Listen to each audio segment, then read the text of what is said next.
ఆయన ఒక cine actor. సహజంగా సినీ యాక్టర్లకి అన్ని మతాలను కాస్త గౌరవించే స్వభావం ఉంటుంది.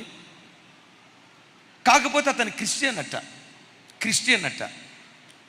ఆ సినీ రంగంలో నటించి మరి ఎందుకో ఎలక్షన్లో నిలవబడాలనుకున్నాడు. పోటీ చేశాడు. పోటీకి ముందు ఆయన పేరు విజయ్ అని మాత్రమే జనాలకు తెలుసు. కొంతమంది మతోన్మాదులు ఏం చేశారో తెలుసా?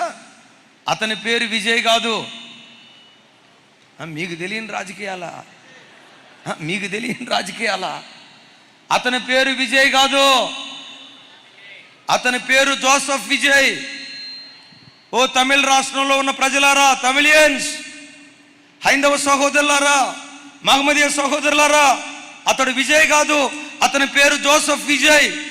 మీరు అతను గనక ఓటేశారా అని కొంతమంది మతోన్మాదపు వ్యక్తులు అతని జోసెఫ్ అనే పేరు బయటకు తీసుకొచ్చి అతడు జోసెఫ్ అతనికి పొరపాటును ఓటేయొద్దు అన్నారు, అతన్ని గెలిపించొద్దు అన్నారు.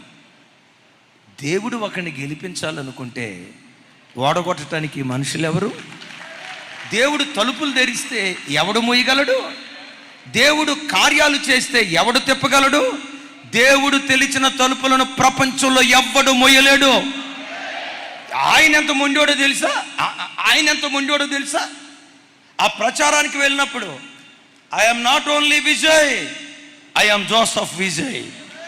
ఐఎమ్ నాట్ ఓన్లీ విజయ్ అనండి. I'm not only Vijay, I'm Joseph Vijay. పదే ఆ జోసెఫ్ అనటాన్ని బట్టి ఆ జోసెఫ్ జీవితంలో ఏ కార్యం చేశాడో ఈ జోసెఫ్ విషయంలో కూడా దేవుడు ఆ కార్యం చేశాడు.